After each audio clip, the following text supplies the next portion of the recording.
Hi guys,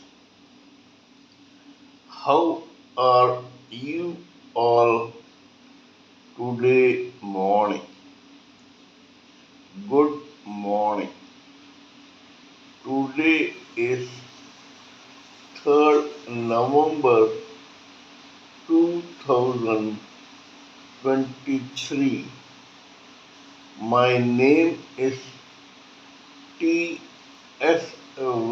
Raghavan and I live in Chennai, Tamil Nadu, India.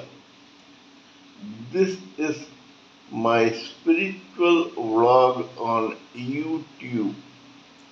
HARDAN, HARDAN, HARDAN, Haribol, TSV Nectar, NECTAR, Nectar. In this particular vlog, in all my previous videos, we have been discussing about the knowledge and information that we have gleaned through the study of spiritual books, scriptures, contemplation on the material universe, and meditation on the spiritual universe. This particular video in this vlog is no exception to that rule. In fact, it is a mere continuation of all that we have been trying to do in all my previous videos. Kindly subscribe to this vlog and press the bell icon so that I may keep reminding you of all my previous, present, and future videos. So let us continue with the topic of discussion for today's video. For the past few videos, we have been trying to understand the actual purpose in life of any human living entity, whether male or female, in this material world. In that process, we talked about various subjects and terms, including one in which we are trying to analyze three very important factors that decide on the achievements or otherwise in one particular lifetime of every human living entity, whether male or female. These three factors have been specifically mentioned by an iconic achiever, Mr. Napoleon Bonaparte, who happened to be the Emperor of the country of France in the 19th century.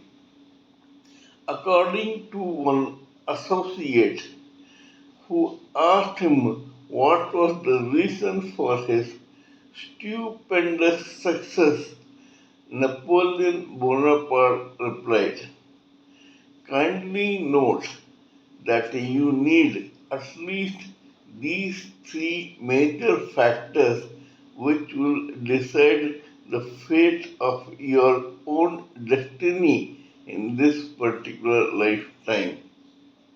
These are limitless ambition, ceaseless industry, and an absolute determination to succeed in life.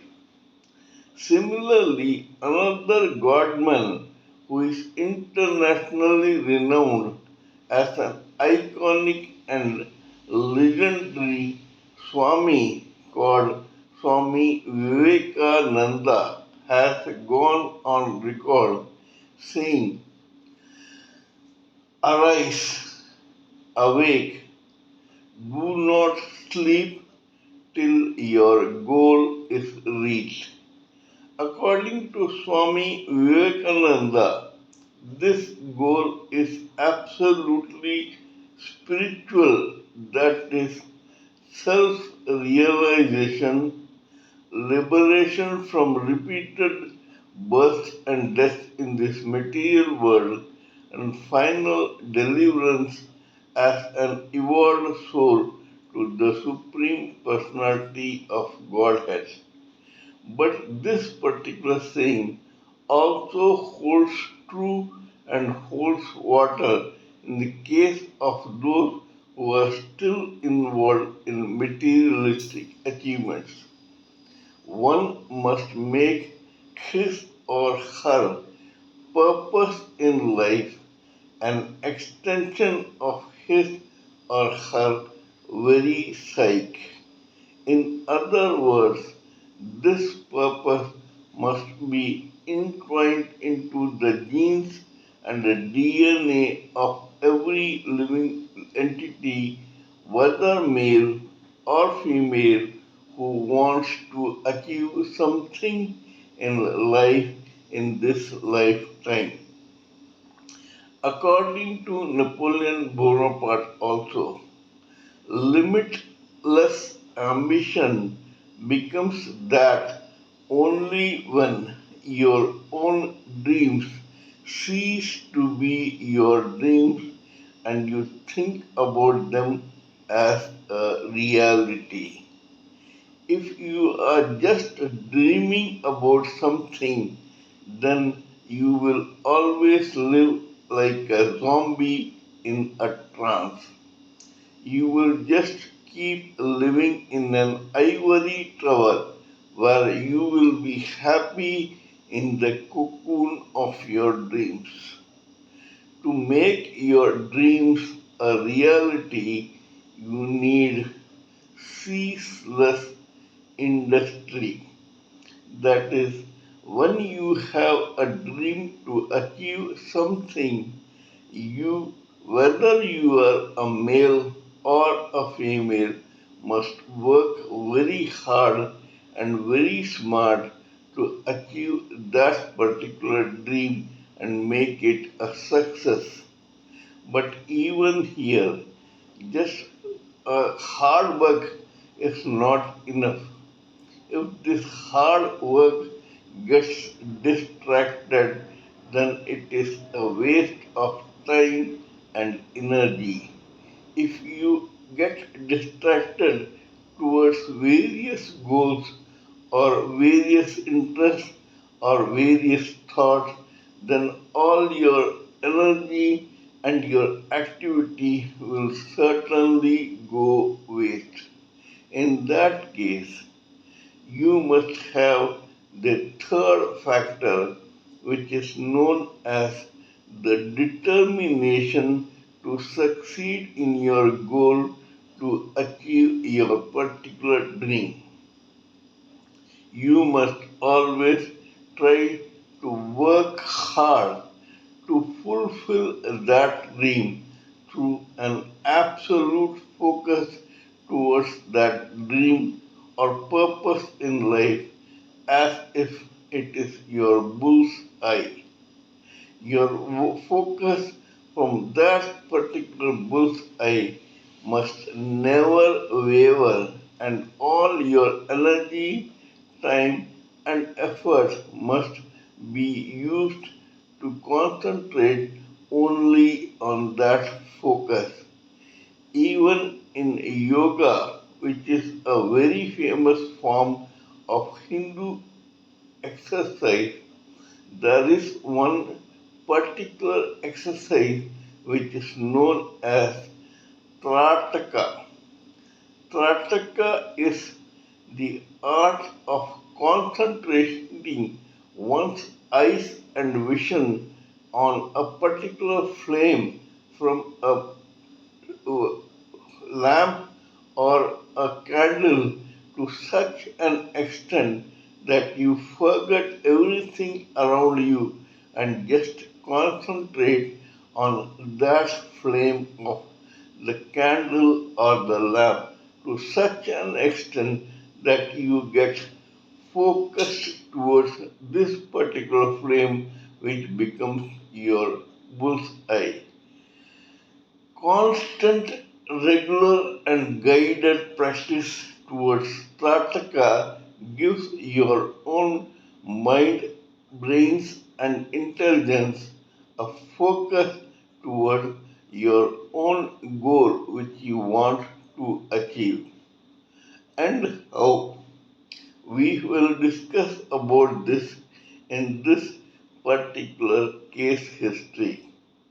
Let me remind you before continuing with this case history that I have already discussed about several very successful case histories, almost all material to prove the point that you need limitless ambition, ceaseless industry, and a determination to succeed. We will try to authenticate this statement further through the following case history. In the state of Tamil Nadu in India, there is one particular very talented, intelligent, capable, thriving, and prosperous community known as the Nadas. These Nadas initially were talented in martial arts, which they used to teach the soldiers of yore in the Tamil Nadu various kingdoms and armies. This happened to be their main purpose. But during the First World War, this particular way of life or this career had to be abandoned by this community because by the time the First World War came, hand to hand combat between soldiers of various armies came to a minimal. Thus, their own market of students to whom they could teach martial arts began dwindling slowly but steadily. A time came when this job or its opportunities started becoming scarcer and scarcer for this Nadar community. At that time, at the opportune time, one particular great iconic leader rose among that community who everyone in that community chose to acknowledge, respect, revere, and worship. The words of this particular leader became law for that Nadar community. Till now, these guys were only dealing in martial arts. But when this man came, he advised to them that gone are the days when the Nara community could earn its living through teaching martial arts to armies and soldiers in Tamil Nadu. Instead, he said, you use all your fertile brain, extraordinary intelligence, and talents towards another sphere of life, and that is trading, commerce, business, and industry. This leader suggested to his own followers that henceforth they must use all their energies into concentrating on trading various goods which were used by the public in Tamil Nadu. For that, these people decided to deal on all household items, grocery, provision, vegetables, fruits, etc. For this, they needed some initial capital. Thanks to this community becoming one as a strength, the other very successful and already in business community called the Chettiyas extended finance to this community so that it could settle down in the trading and distribution business.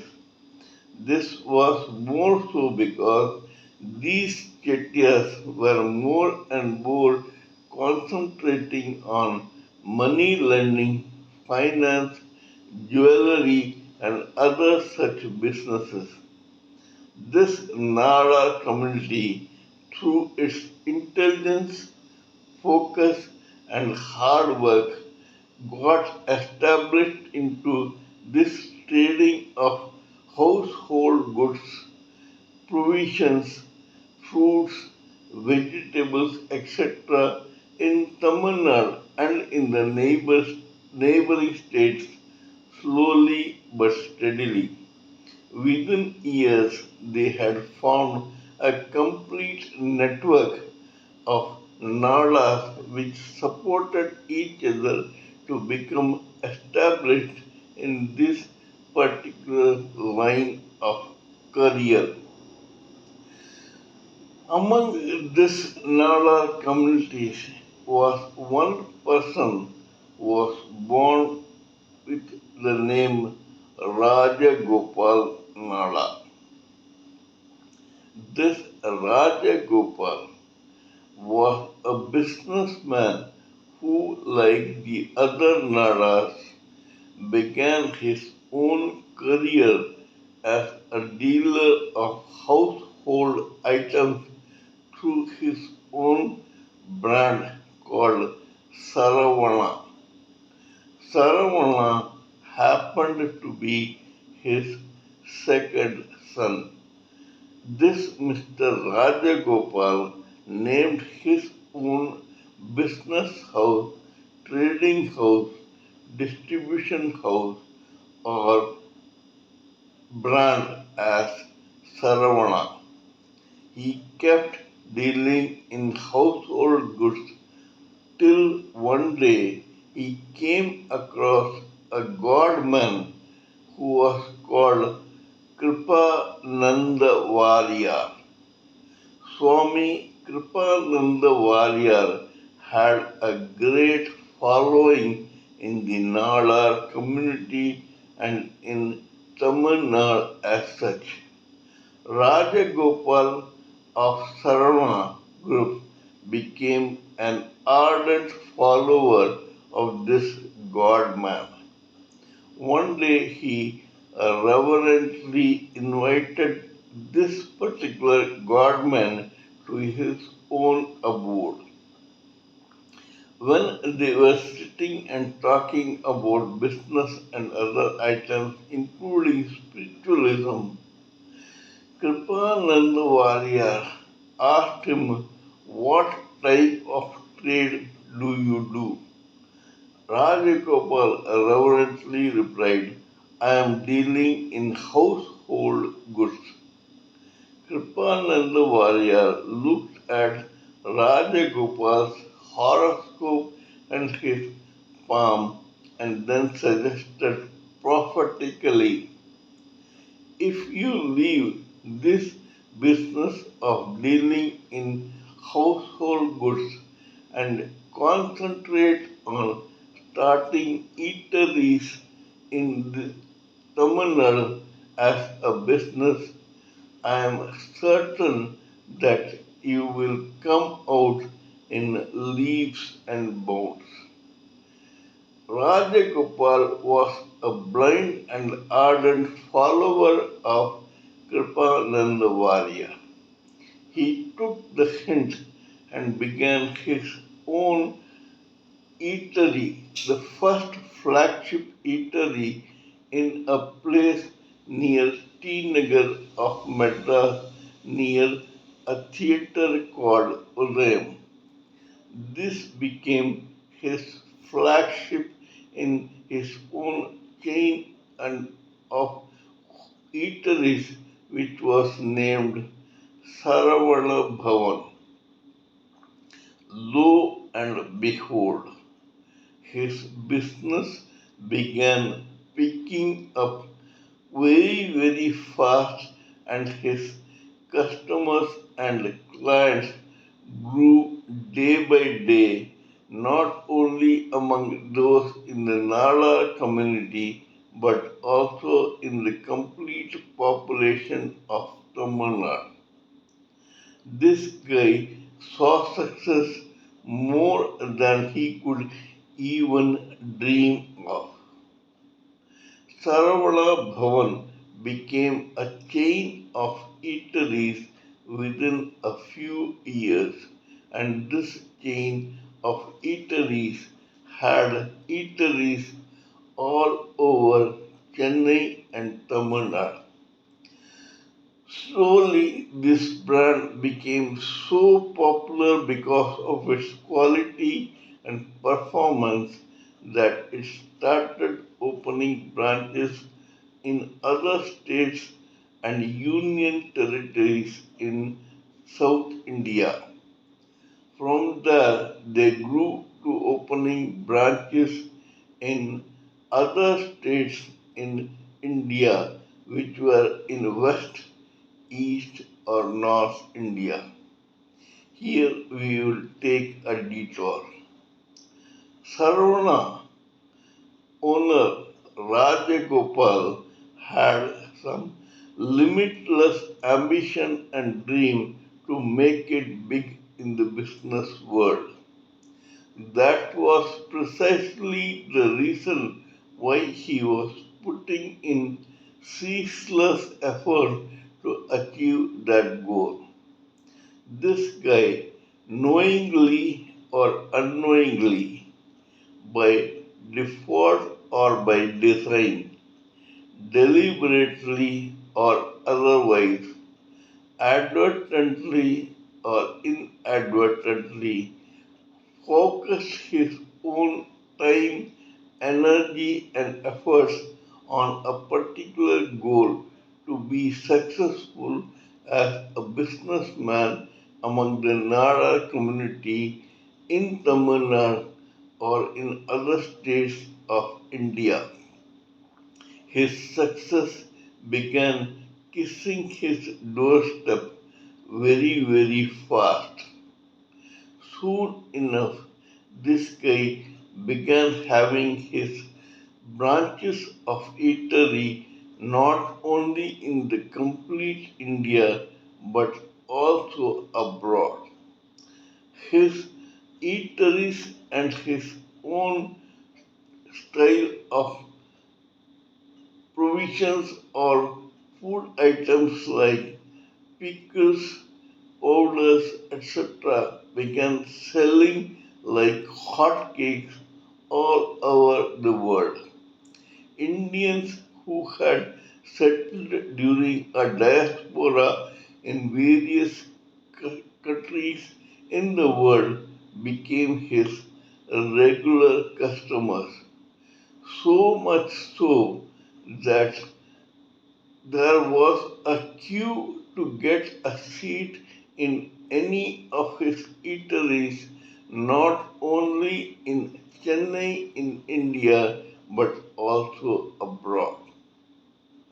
This man became very famous. But however, despite all this capability, talent, intelligence, focus, hard work, and smart work, this man went down like a pack of cards just because of what The same Napoleon Bonaparte of the French Emperor said once, from the sublime to the ridiculous, it is but a step. The same thing happened to Rajagopal also. He had already proved his success, intelligence, brains, smart work, hard work, talent, and focus, and had become so successful not only locally or nationally but internationally. So much so that he had already become a living legend and an icon in Indian industry. However, this man, like all mortals, had one minus point. He was by nature a little lusty.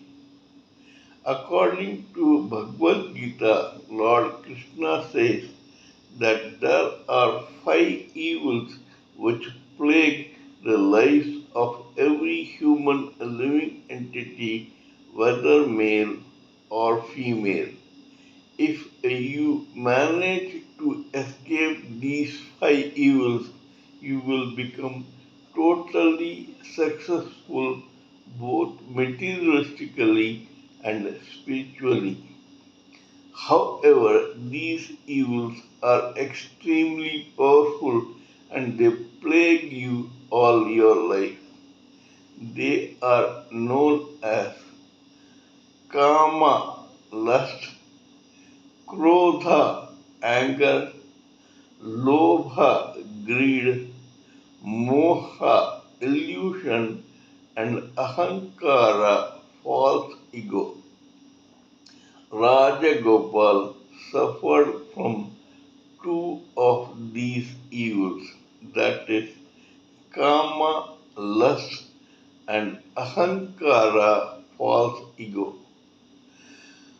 Rajagopal already had a couple of wives and girlfriends when, at the pinnacle of his own success, one day he was accosted by a very beautiful young lady who told him that she was the wife of Rajagopal's childhood friend.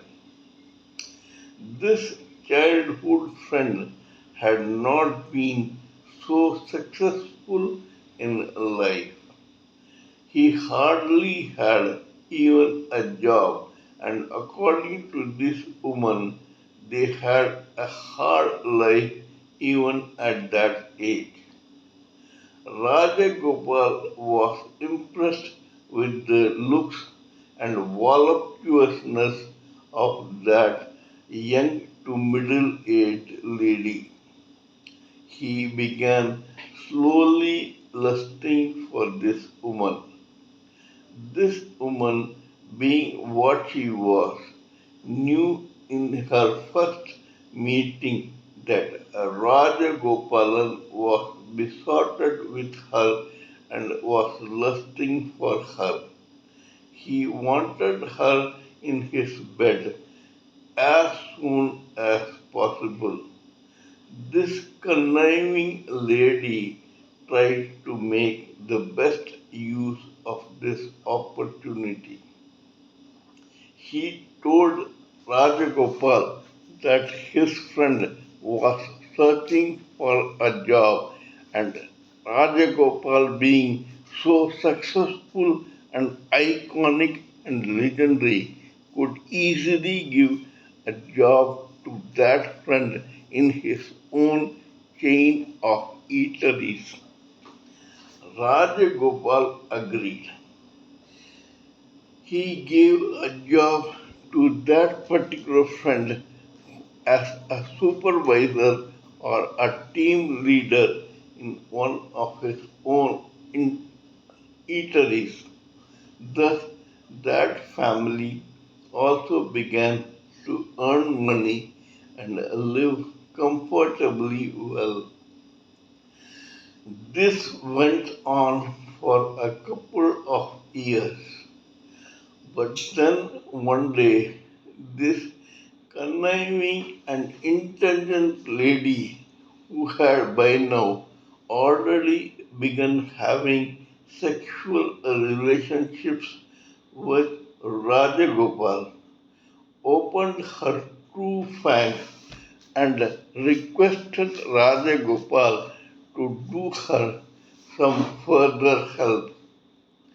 Rajagopal asked her, what does she need? This woman said, I will tell you at the right time. This Rajagopal was getting more and more besotted for this beautiful and voluptuous lady.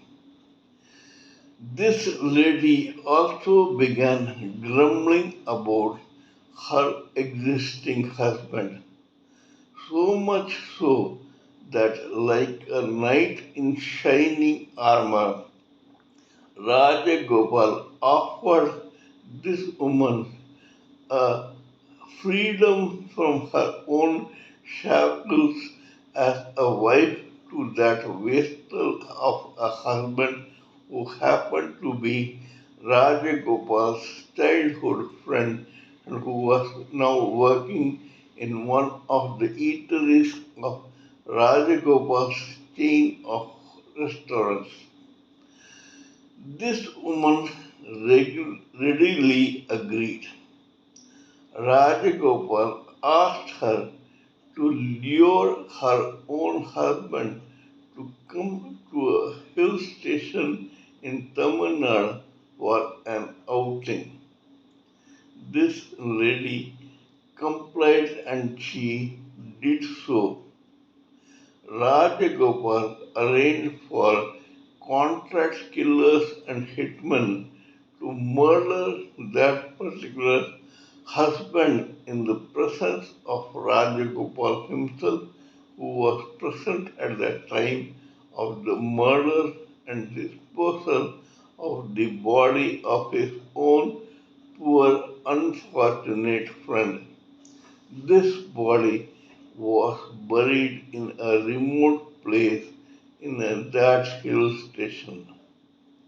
Rajagopal, along with his own girlfriend, came back to Madras after paying off those killers and hitmen, and then business was as usual. However, now this woman tried to go full bloom in exploiting Rajagopal. She said, you asked me what help I needed from you. Please give me your own one of your own eateries and make that place registered in my own name.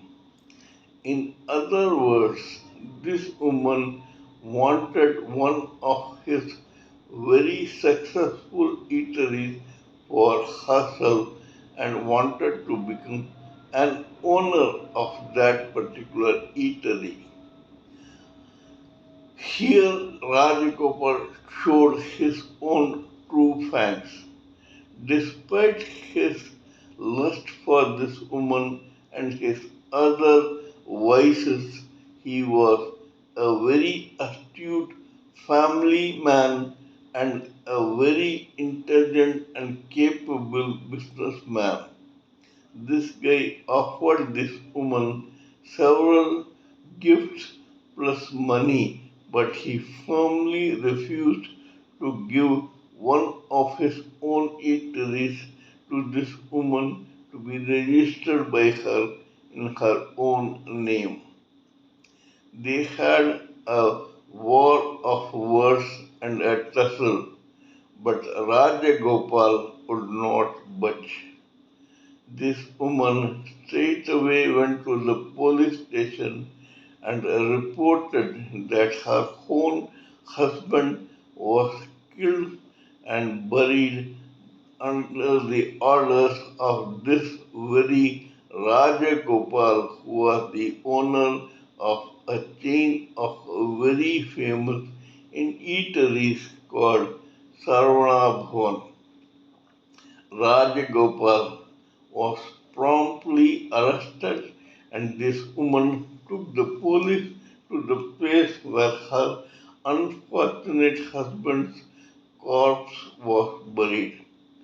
After the police and the prosecution had enough proof, they tried Rajagopal and sentenced him to life imprisonment.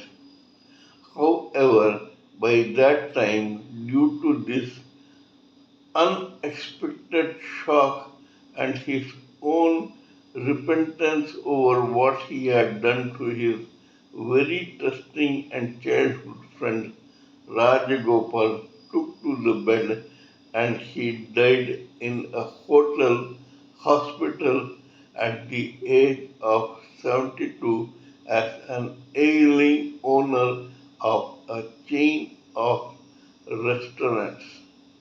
We must all take a leaf from the life of this guy to understand what is positive and what is negative, how we can achieve our goal through limitless ambition, hard work, and determination like Rajagopal, but we should never drop our guard to such an extent that we fall in for one of the evils or more of such evils as prescribed in the Srimad Bhagavad Gita. If we do so, our own empire in this material world will be reduced to dust in one jiffy. As Napoleon Bonaparte said, it is but a step from the sublime to the ridiculous. Such an iconic and legendary Rajagopal who owned such a prosperous and flourishing eatery business had to die as an ailing old man at the age of 72 in a prison hospital. This is one story which will give us an idea of how to lead our own life positively in the material or the spiritual world. This is all I wanted to talk about in this particular case history and video. Kindly let me know what you think of my talk on this particular case history. Please give me your own expert opinions, thoughts, and ideas so that I may blend everything together for the sake of this society. Before concluding, let me remind you that I am also a published author with Amazon Kindle and paperback. I write on spiritualism, fiction, and assorted subjects. Spiritualism happens to be my favorite subject. Till we meet in my next video, it is good morning from TSV Raghavan.